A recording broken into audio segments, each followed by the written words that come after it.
Stop right there. Before you pack your bags, watch this video because these money mistakes will cost you big time. From hidden fees to onboard traps, I'm breaking down the biggest cruise blunders that are going to drain your wallet, and I'm going to show you how to avoid them like a pro. Don't let these common missteps ruin your vacation fun. Hit play and save yourself hundreds, yes, hundreds of dollars on your next cruise.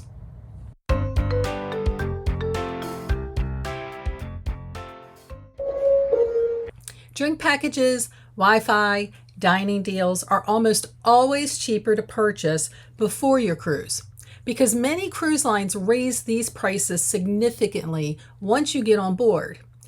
Pre-plan and lock in these savings in advance when you're purchasing these types of items. If you happen to pre-book these items and you change your mind for some reason, you can cancel them for a full refund. Just check with your cruise line to find out how far in advance they do accept cancellations. Let's talk about shopping. So shopping on board is a lot of fun, and it's so much fun to browse. But items like jewelry and electronics are really marked up on these cruise lines.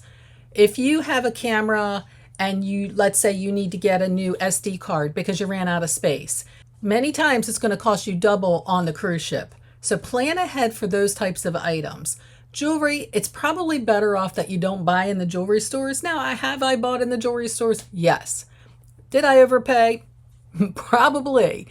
But, if it's a special occasion, I say go for it. Otherwise, try looking some of these items up online before you purchase them on the ship and see what the retail price is at home before you buy them on the ship, unless it's something that you really, really need to have. I recommend saving your shopping budget for your port of calls. That way you can get something that's special to where you're going and something that's more memorable. Also, maybe buy some of the logo items from the cruise line. That way you'll remember the ship that you were on. All of this to say, set up a shopping budget so you can avoid overspending, because when you have that SeaPass card in your hand on that ship, it's very easy to go from store to store and buy. Along the same lines, last week we talked about cruise hacks that you can't afford to miss, where I talked about bringing some of your own beverages or only going to the free dining options on board, exploring the ports of call independently versus through the cruise line. Now, I do recommend watching that video after this one because they go hand in hand if you haven't seen that yet. I'll show you a thumbnail here so you can see what it looks like when you're browsing through YouTube. One thing that I have seen happen time and time again is new cruisers especially, they don't realize that they need to pay gratuities. So I'm going to say this right now and quickly, just prepay your gratuities up front and you're done. Because what happens is, if you don't prepay for your gratuities, every day you're on the ship, you're going to get charged between $14 and $18 per person, depending on the cruise line and also depending on what type of cabin you have, which ultimately is going to lead to sticker shock at the end of your cruise when you receive your statement that you need to pay. Now, what do? I always prepay. I like to have that done and out of the way. But I also take additional gratuity money with me so I can tip those people, those staff members that I am engaging with on a constant basis that I felt like went above and beyond. I like to give them a little extra recognition for their job. That, of course, is optional and totally up to you. If you're learning anything today, please hit that like button. It really helps push the channel to other cruisers just like yourself. Avoid using your phone's roaming service while you're at sea. These roaming charges can skyrocket.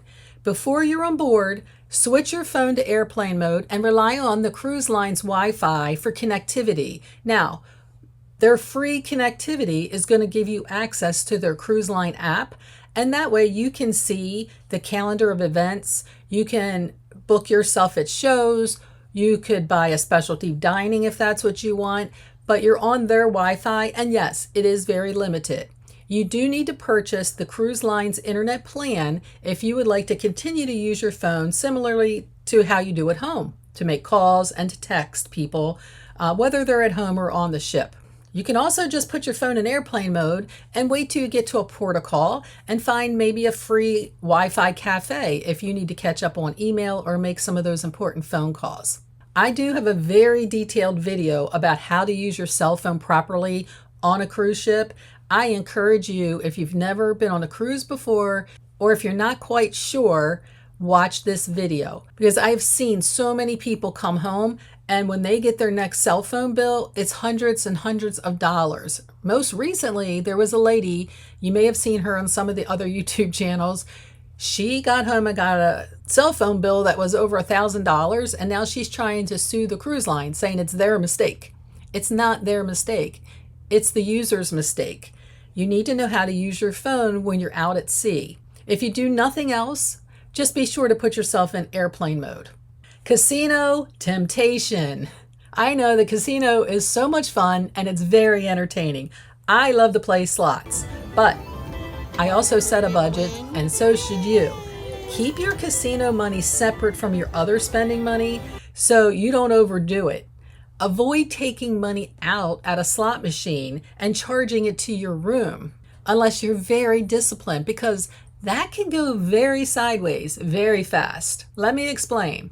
Let's say you had $1,000 budget to play and you lost it all, but you're having fun, you're with your friends, you're having a couple drinks, and you want to keep playing. So you have that SeaPass card or that sign and sail card in your hand. It's very easy while you're sitting at the slot machine just to charge your room another $100. And before you know it, you're going to be racking up those charges. These charges are due before you leave the ship. So please gamble responsibly and set a budget for gambling. Here's a cruise savvy tip for you. Keep track of your onboarding expenses, and you can do this very easily by that app that you have on your phone for your cruise. You can log in, look at your account, you can see itemized charges that have been happening every single day.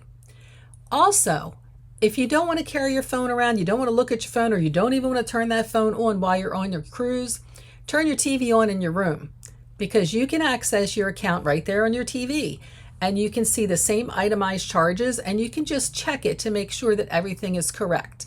I do it usually every night or every morning before I start my day, just to make sure it all looks good and there's not any erroneous charges that I know I didn't make.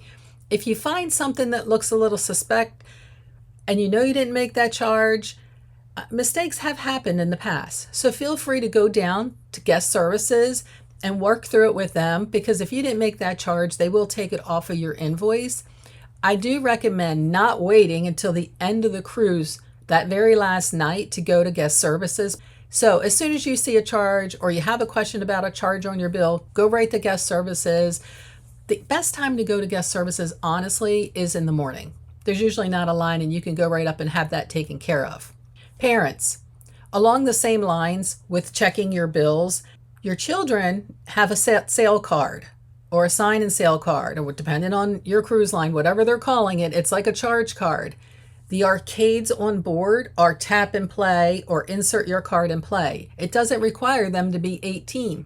I recommend either going to guest services and setting a daily limit on the kiddos' cards so you're not stuck with a crazy bill from the arcade, or just block their card altogether so they're not even able to make any onboard purchases unless you're with them and you can use your card to tap that arcade game and sit there while your child is playing the game.